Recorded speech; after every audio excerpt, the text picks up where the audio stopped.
हिंदी की साहित्यिक कहानियों के चैनल में आज सुनिए सुप्रसिद्ध एवं वरिष्ठ लेखिका राजी सेठ जी की लिखी हुई कहानी अनावृत कौन। तो शुरू करें कहानी अनावृत कौन। बातें तो सब इसी तरह शुरू होती हैं, किसी एक क्षण से, दूध में पड़े जामुन की एक बूंद की तरह, जो द्रव की सारी तासीर को आद्यंत बदल देती है। पेड़ों का इतना सघन आच्छादन देखकर क्या यह अनुमान हो पाता है कि इसके नीचे कहीं एक बीज कण ही रहा होगा। मैंने भी उस दिन इतना ही कहा था, एक वाक्य, मात्र एक छोटी सी बात। असल तो अपने ही भीतर की बाधा को शब्द दिए थे। शिमला में कैबरे देखते समय मुझे जैसा लगता है उसे बताने की कोशिश की थी। कहना मैंने नहीं चाहा था तब भी, इसीलिए प्रकाश से इतनी बहस की थी।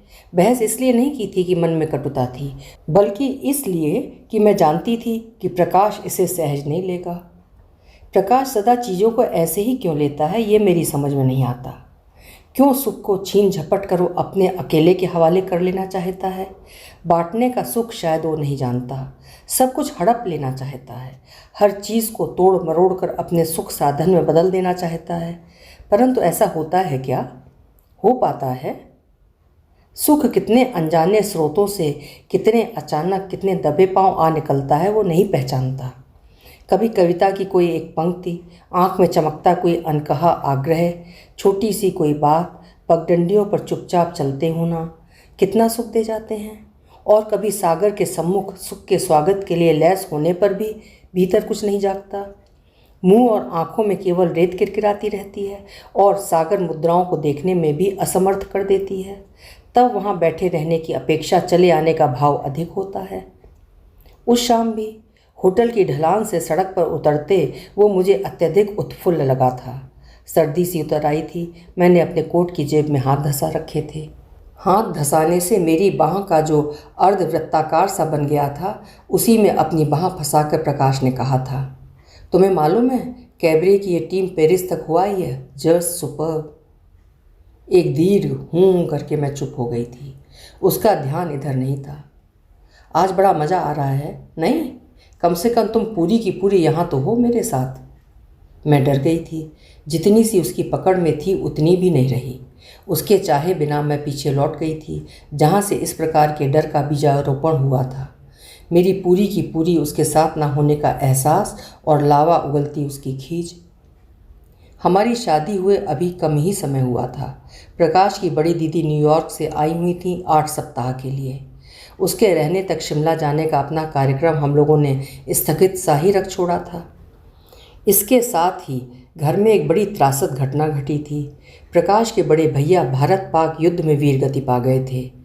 सेना से संलग्न होने पर इस प्रकार की घटनाएं कितनी भी संभावित हों, हर किसी के मन में आशा रहती है कि अमंगल अनिष्ट जो भी होगा दूसरों का होगा, हमारा नहीं। सड़क पर होने वाली दुर्घटनाओं को हम सदा एक वाचक की तरह अखबारों में पढ़ते रहेंगे। व्यक्ति की अपने प्रति ये पक्ष धरता पता नहीं क्यों। घर में एक घटा सी छा गई।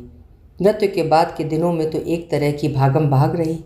इस आकस्मिक आघात के प्रभाव को व्यस्तता से रौंदती कूटती आवागमन, संदेशे, संबंधी, भैया के बच्चे, दुख कातरता। बाद में रह गया एक अटूट सन्नाटा, जिसके केंद्र में रह गई भाभी, अकेली घुटती हुई। खुलती बिलकती वो नहीं थी। शायद खुल पाने की ज़मीन का अभाव लगता हो यहाँ। जिया हुआ इतिहास एक शून्य भविष्य के साथ होड़ लेता उनके चेहरे की करुणा में टूटता होता। छूना हुआ नहीं कि फूट पड़ेंगी, ऐसी कच्ची सी वस्तु लगने लगी थी वो। उनके दोनों बच्चे जब वापस शेरवुड चले गए तो वो भी पिता के घर चली गईं। 1 महीने बाद वो आई थीं, 2.5 महीने तक रहीं भी थीं। पापा को जब उन्होंने बताया था कि उन्होंने रायपुर मतलब पितृगृह में गैस की एजेंसी के लिए अर्जी दी है और मिल जाने की संभावना भी है, तो पापा बहुत उलझे थे। छलक छलक पड़ते थे, परंतु उन्हें रोक नहीं सकते थे। संरक्षण का बरगदी आश्वासन उनके भीतर ही कहीं अटक कर रह जाता। जब याद आ जाती, आंखों की उत्तरोत्तर मंद पड़ती रोशनी और लपक कर उठ पाने की असमर्थता। चेहरे पर जमे बूढ़े शैथिल्य के बीच अपनी कच्ची पनीली आंखें छिपाए हुए वो भटका करते इधर उधर। घर में वे बड़े कठिन से क्षण थे। कोरे कपड़े सा उठुंग अकड़ा हुआ मेरा नयापन और घर में कुएं से बड़े घाव को एक गहरे गुझे हुए आत्मीय स्पर्शों की आवश्यकता। मैं फूंक फूंक कर कदम रखती। बड़ा क्रूर सा लगता अपने भीतर को बाहर छलकाते होना। जिया हुआ भाभी की सदैव सजल आंखों में झूलता होता एक तरफ, और मैं अपने को ये सोचकर ढांपती होती कि जिए हुए की गंध यथार्थ की तरह चटक होती है, गहरे निशान छोड़ती है, और मुझे तो अभी जीना है। उसकी स्थिति भी है, सामर्थ्य भी, और सामने एक अदद भविष्य भी। उनके लिए तो खोए क्षणों का दंश ही दंश है। मैं संकुचित ही हुई रहती, निरावेग, चुप, यथासंभव सामान्य। आंसू शोक एकांत में वो जहाँ तहाँ छूट न जाए इसके लिए मैं सजग रहती। उन्हें लेकर एक अबोली सावधानी मेरे भीतर जागती रहती सतत। प्रकाश कुछ घुटा घुटा सा रहता था, मेरे इस आरोपित संयम से पूरी तरह अप्रसन्न। आंखों के आग्रह फेंकता रहता खुलेआम। इस आंख से उस आंख की यात्रा में किसी दूसरे द्वारा झपट लिए जाने के अंदेशे से तो मैं उसके संदेशों को अनदेखा कर देती। एक विश्वास कि अपने कमरे में जाकर उसे शांत करने में कठिनाई ना होगी, पर कठिनाई होती थी। रात को दरवाज़ा बंद कर लेने के बाद उसकी दबी हुई खींच एकाएक उद्दंड हो उठती। उस दिन दरवाज़ा बंद करते ही वो बोला, क्या तुम कभी कभी भी इस सारी दुनिया को भूल नहीं सकती? ये सारी दुनिया कौन है? इस सारी दुनिया के घेरे में इस समय तो भाभी ही हैं, वो भी मेरी नहीं, प्रकाश के भाई की पत्नी। परंतु उसे मैंने प्रकट में नहीं कहा यही, भाभी को दिन भर यूं देखते अपनी शादी के नएपन पर गिल्ट होने लगता है। प्रकाश कुछ ना बोला, टाई की गांठ ढीली करता कमरे में टहलता रहा। संयम की कमान में कसी सारे दिन की तैनात सतर्कता से अचानक मुक्त सा महसूस करते हुए मैं बिना कपड़े बदले हाथ पैर फैलाकर पलंग पर पसर गई। ये पसर जाना मुक्ति के क्षणों के जीने समेटने की तैयारी सा हो जैसे। प्रकाश ने तेजी से गर्दन घुमाई। नाइटी पहनना जरूरी नहीं है क्या? तुम इस वक्त अपने कमरे में हो, क्या ये भी बताना पड़ेगा तुम्हें? वार था, हथियार चाहे उसके हाथ में कोई भी नहीं था। जानती हूँ। मैं झटके से उठ बैठी। जाने कैसा सा पंखों पर ले उड़ने वाला झोंका मेरे अस्तित्व के स्पर्श को भूलकर एक वात्या चक्र की गति में ऐन मेरे सिर पर मंडराने लगा। उसे झटक पाने के लिए मैं तुरंत उठ खड़ी हुई। फिर भी लगा रुई के पोले पोले फाहों की तरह उदासी मेरे मन की धरती पर बैठने लगी है। मैंने तौलिया उठाया और सहज होने के लिए किसी भूली सी धुन को मन में बटोरने और स्वर के हवाले कर डालने का यत्न किया, पर प्रकाश को गुनगुनाहट से सहज हो सकने की मेरी घोषणा अच्छी नहीं लगी। ये झट ही मेरी समझ में आ गया। वो शायद इसे मेरा फिर से अपने में निमग्न हो जाना समझ रहा था। मेरा स्वर अचानक अपने आप गुम हो गया। वॉश बेसन पर पड़ती धार को मैंने पूरा खोल दिया। प्रकाश की घूरती आंखों के मौन से ये तरल शोर मुझे अधिक अच्छा लगा। मुंह हाथ धोकर शरीर पर नाइटी सरकाकर मैं प्रकाश की कुर्सी के हत्थे पर बैठ गई। चाहती थी प्रकाश महसूस कर सके कि मैं उसके साथ हूँ, भाभी के साथ नहीं, इस संसार के साथ नहीं, इस क्षण तो अपने मन के साथ बलात्कार करती उदासी के साथ भी नहीं। परंतु प्रकाश स्वयं मुक्ति के क्षण को कैद की सज़ा सुना चुका था। मुख को मलिन कर देने वाली जहलाट को उसने ओढ़ रखा था पूरी तरह। मैं झट सुलह कराने वाले वकील की भूमिका में आ गई। मेरे अपने ही दो भाग हो गए। ऐसे में क्या वैसा भूलना हो पाता है जैसा प्रकाश चाहता है? वो स्वयं ही क्या सदा अपनी चाह के विरुद्ध नहीं चलता? मैंने उसके बालों में उंगलियां उलझा लीं। नाराज हो गया? नहीं। दो टूक झूठ हो तो नहीं, नाराज क्यों होने लगा? यही तो मैं भी कह रही हूँ। असल में तुम्हें लगता रहता है मैं तुम्हारे साथ नहीं औरों के साथ हूँ। लग सकता है। स्वर रूठा हुआ और तेवर चुप्पी में लौट जाने का सा। भाभी की बात और है प्रकाश, वो दुख में हैं। जब तुमने कैसे समझा कि मैं भाभी के विरुद्ध हूँ? विरुद्ध नहीं हो, पर वो कारण तो बन जाती हैं। कारण वो नहीं, तुम हो, तुम्हारा रुख। वो फिर तेजी में आने लगा था। मुमकिन है। मैंने एकदम हथियार डाल दिए।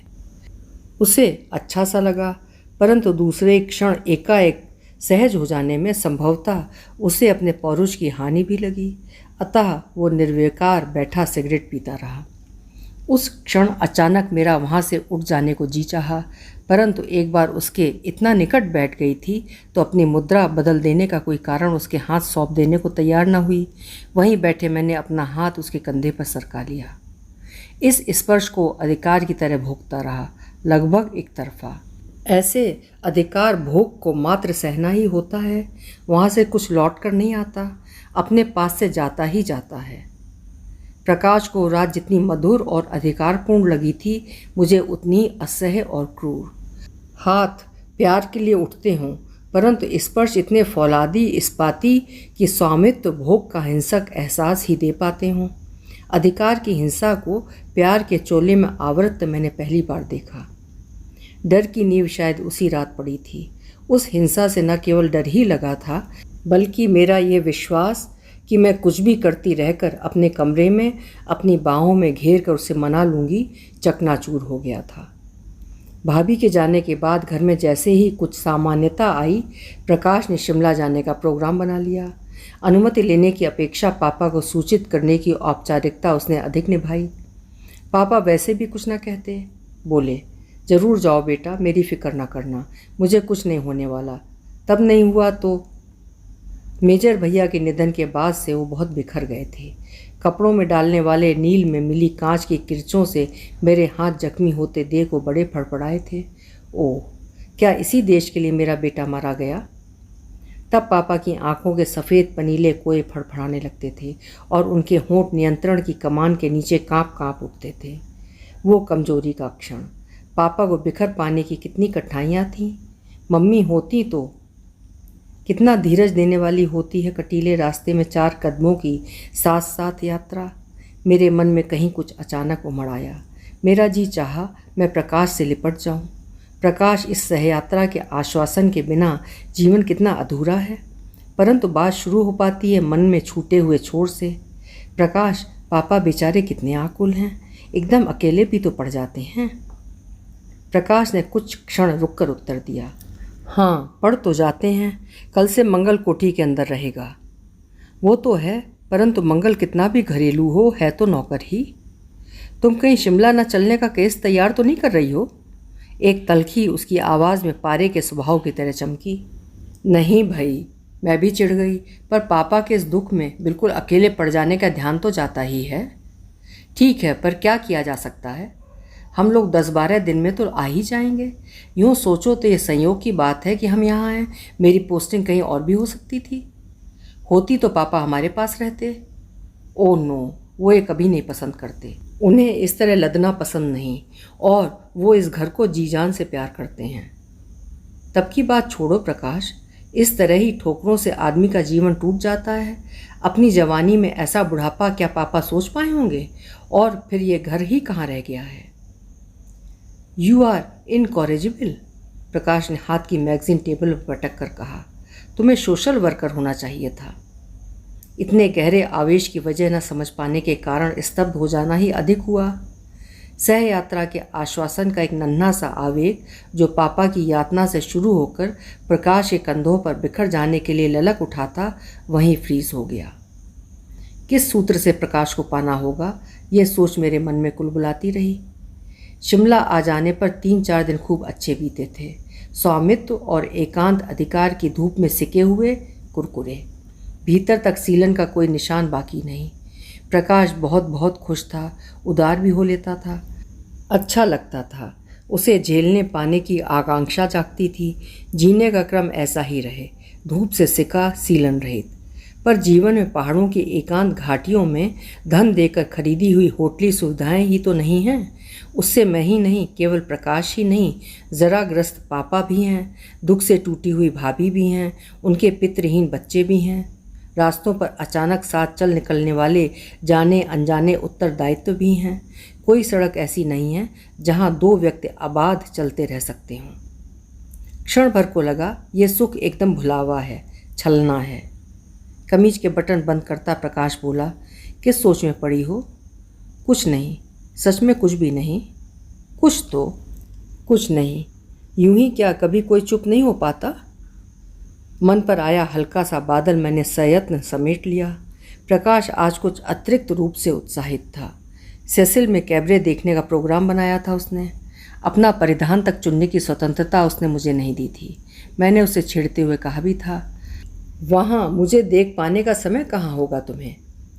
ओ I shall get more wild for you for you for you only, जैसे किसी धुन पर नाच रहा हो। होटल की ढलान से उतरते समय वो मुझे लगभग खींचता हुआ ही सड़क पर लाया। बार बार कैबरे की टीम का बखान करता। अपने ओवरकोट की जेब में मैंने हाथ धंसा रखे थे। मेरी बाह के अर्धवृत्ताकार में अपनी बाह उलझाकर वो उत्साह से बोला, आज बड़ा मज़ा आ रहा है ना? कम से कम तुम पूरी की पूरी यहाँ तो हो मेरे साथ। मैं डर गई थी, छिटक गई थी। पूर्व स्मरण की एक बोझिल खेप जब तक मेरी चेतना से होकर गुजरी, उतने क्षण मैं शायद चुप रही होंगी। अपने उत्साह के अनुपात में मेरा मौन शायद उसे भला न लगा होगा। तभी तो उसने उससे पूछा, क्या बात है, तुम कुछ मूड में नहीं लगती? कोई बात नहीं, यूं ही। बताओ ना। उसने मुझे एक लड़ियाता हुआ आश्वासन सौंपा। यूं ही मुझे डर सा लग रहा है। डर? कैसा डर? उसने ठहाका मारा। इस सड़क पर क्या हम अकेले चल रहे हैं? नहीं, ये नहीं। तो फिर? मैंने कुछ क्षणों से तौला, फिर उसकी जिद से अघा कर कह दिया, मुझे कैबरे में जाने से डर लगता है, घबराहट भी। डर? घबराहट? जैसे उसने आकाश को सड़क पर अपने पांव चलते देख लिया हो। इसमें डरने की क्या बात है? पहले कभी देखा है तुमने? हाँ, एक बार। तो क्या दिक्कत है? देखा है तभी तो दिक्कत है। मुझे लगता है मैं ही अनावृत हुई जा रही हूँ। What nonsense. प्रकाश छिटक कर सड़क के किनारे खड़ा हो गया था। वहाँ जाने से पहले तुम्हारे दिमाग की धुलाई जरूरी है। आक्रामक तेवर में वो आए, मेरी कोई इच्छा नहीं थी। मैंने उसे धीरे से कहा, यह कुछ ऐसा है जिसे मैं तुम्हें समझा नहीं सकती। कैबरे देखते मुझे लगता है कि केवल मैं ही नहीं, आसपास की संसार की सभी स्त्रियां अनावृत होती जा रही हैं।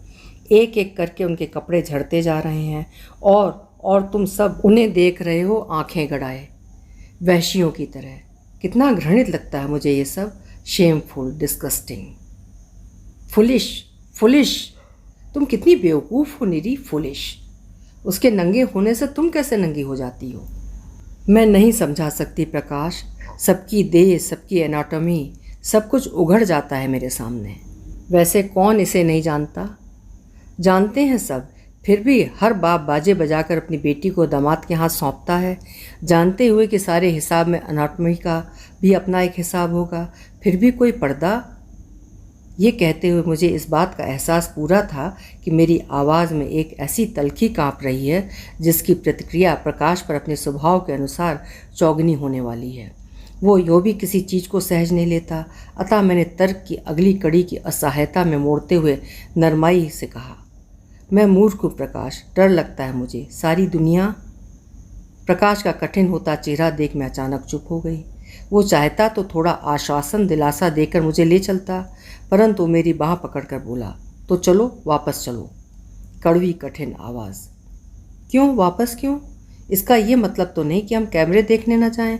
तुमने इतना पूछा तो मैंने तुम्हें अपने मन की बात बता दी, और मैं भी तो तुम्हें मन की बात बता रहा हूँ कि हम नहीं जाएंगे। इन तीनों शब्दों को अलग अलग जोर दे देकर बोला। बिना रुके वो मुड़ा।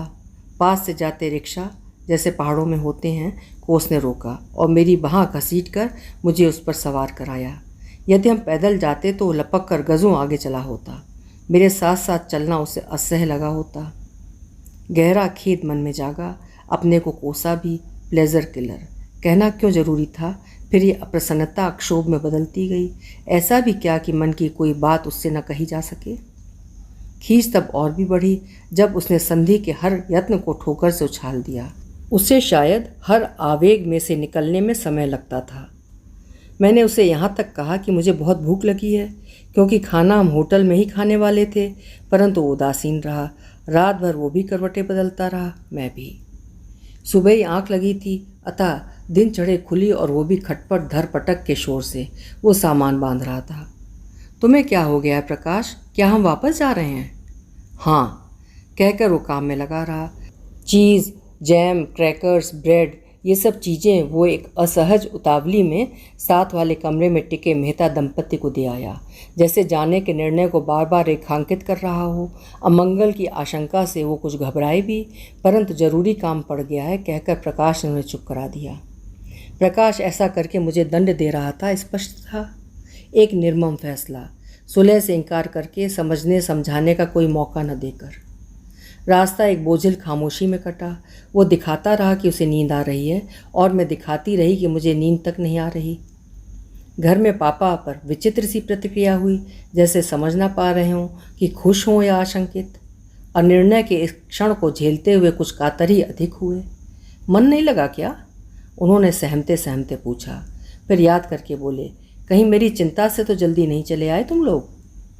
उत्तरदायित्व के सम्मुख मुझे अकेला छोड़कर प्रकाश जल्दी से अभी आया कहकर सीढ़ियाँ चढ़ गया। क्या प्रकाश की तबीयत ठीक नहीं?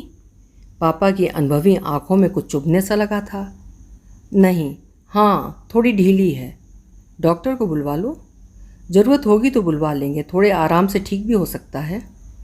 पापा आश्वस्त नहीं हुए। ये उनके चेहरे से उसी समय स्पष्ट था।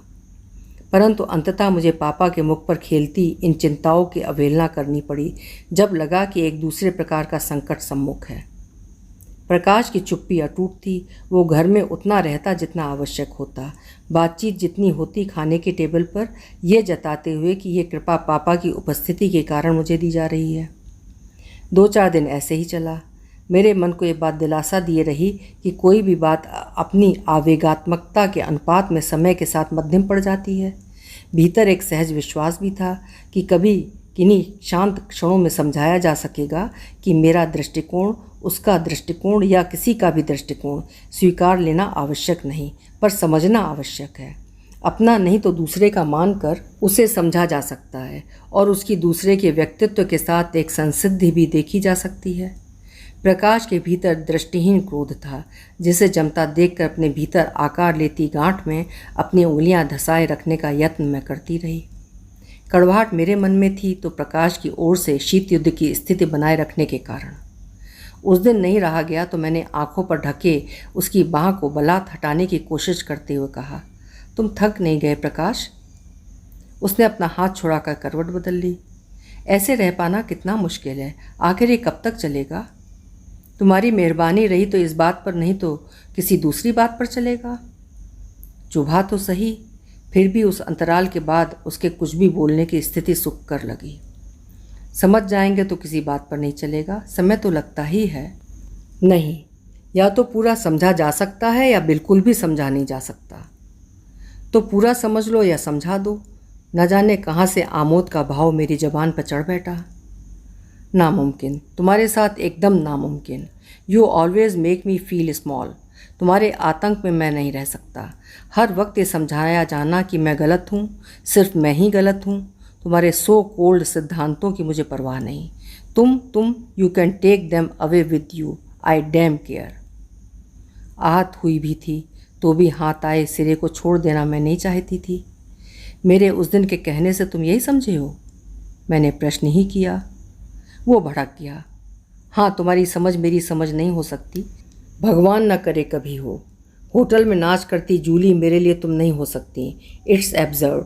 मैं नहीं सह सकूंगा ये सब बेतुकी बातें। सारा ट्रिप चौपट कर दिया। किसी अप्रत्याशित कुंठा ने मुझे समूचा जकड़ लिया।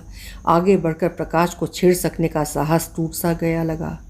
विश्वास यदि नहीं टूटा तो शायद अपने स्वभाव के कारण। अति किसी बात की मुझे कभी नहीं भाती। एक बेगानापन घर करने लगा। 2 दिन 3 दिन बीते। प्रकाश वैसा ही जैसे एक बंद ज्वालामुखी। मैंने एक दिन अघा कर कहा, मैं घर जाऊंगी। जाओ। मैंने कहा, मैं घर जाऊंगी। मैं कह रहा हूँ जाओ, मुझसे नहीं, पापा से पूछो। मैंने अपनी अटैची भरनी शुरू की। प्रकाश ने पलट कर देख तो लिया पर कुछ न बोला। पहला जोड़ा रखते समय कोई अनचीनी प्रत्याशा मन में थी, पर वो बनी न रही। एक के बाद एक रखे जाने वाले जोड़ों के ढेर में उसकी कब्र बनती गई। उसके घुट जाने से एक ठंडा ठोस साहस जाग गया और चुनौती बन गया।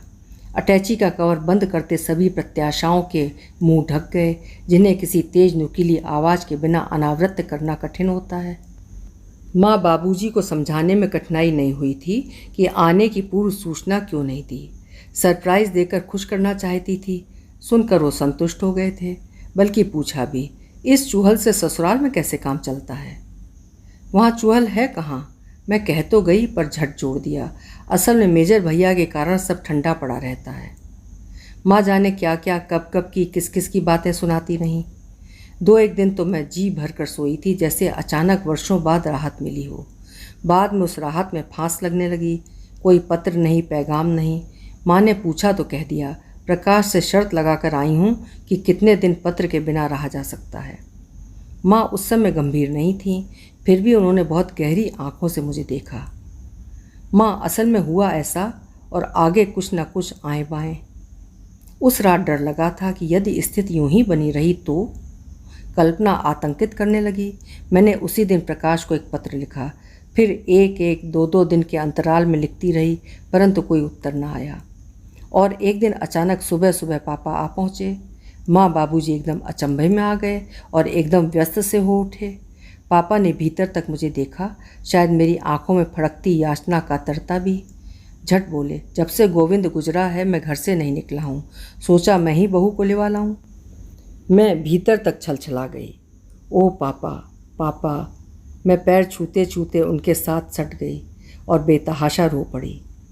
जानता हूँ बेटी, तू सामान बांध, हम लोग कल सुबह चलेंगे। माँ बाबूजी एकदम व्यस्त हो गए थे, बाबूजी अधिक, हर घड़ी पापा के साथ साथ उनके प्रति चिंतित और आतिथ्य के लिए सजग। आओ भगत की इस सतर्क हाजिरी से मैं ऊब सी गई थी। दोपहर के खाने के बाद पापा के लिए बैठक में तकिए लेकर जाते मैंने पापा से एकाएक पूछ लिया, पापा, क्या आपको प्रकाश ने भेजा है? पापा एक क्षण कुछ ना बोले, फिर भांपते हुए कहा, मेरा सोचना ठीक था, तू प्रकाश से लड़कर आई है, वेरी वेरी ऑब्स्टिनेट बॉय। उससे झगड़ा करके कुछ नहीं मिलेगा बेटी, दीवार से सिर मारने से अपने ही सिर पर चोट लगती है। पापा ने मेरी बात का उत्तर नहीं दिया था, मुझे दिलासा भी नहीं दिया था। दीवार से सिर मारते होने की मेरी नियति के छोटे से जिक्र से मेरा भविष्य शब्दबद्ध कर दिया था। एक कड़वा सा आक्रोश मेरे भीतर जाग गया। मैंने फिर कहा, आपने मेरी बात का उत्तर नहीं दिया पापा। क्या आपको प्रकाश ने भेजा है? क्या उसने मुझे लिवा लाने को कहा है? पापा खामोश रहे, फिर बहुत गहरी सांस खींचते हुए बोले, नहीं बेटी, प्रकाश ने मुझे नहीं भेजा, मैं अपनी इच्छा से तुम्हें लिवाने आया हूँ। चाहता तो मैं झूठ बोल सकता था, पर जिस बात का तुम्हें जाकर सामना करना है उसे छिपाने से क्या लाभ। चल बेटी, बहुत ना सोच।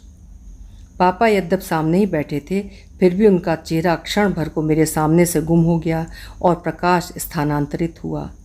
क्षोभ, आक्रोश, मानहानि, एक तपता हुआ तीर सा वाक्य मेरे मुंह में छटपटाया, मुझे आपके साथ तो नहीं रहना है जन्म भर। परंतु वैसा वाक्य ऐसे पापा से नहीं कहा जा सकता था। खिसिया कर मैंने कहा, आपको कुछ पता भी है पापा, कितनी छोटी सी, कितनी सड़ी गली बात पर मैं फूट पड़ी। पापा जैसे वात्सल्य का स्तूप, उन्होंने मुझे झट से अपने कंधे से लगा लिया, हाथों की थपथपाहट में अपना हृदय उड़ेलते हुए बोले, जानता हूँ बेटी, जानता हूँ, ऐसी वैसी किसी भी बात पर वो भड़क जाता है और महीनों मुंह फुलाए रहता है, बिना माँ के पला है। पर पापा, हाँ जानता हूँ अच्छी तरह, तू घबरा रही है, ऐसे गुजर कैसे होगी? आ मेरे पास बैठ। अंग्रेजी में एक शब्द है रेजिलियंस, यानी लचक, वो उसमें नहीं है, उसे वो ही सिखाना है, तो रेजिलियंट होकर दिखाना तो पड़ेगा। चल बेटी चल, मान न कर, जिस दिन से तू गई है।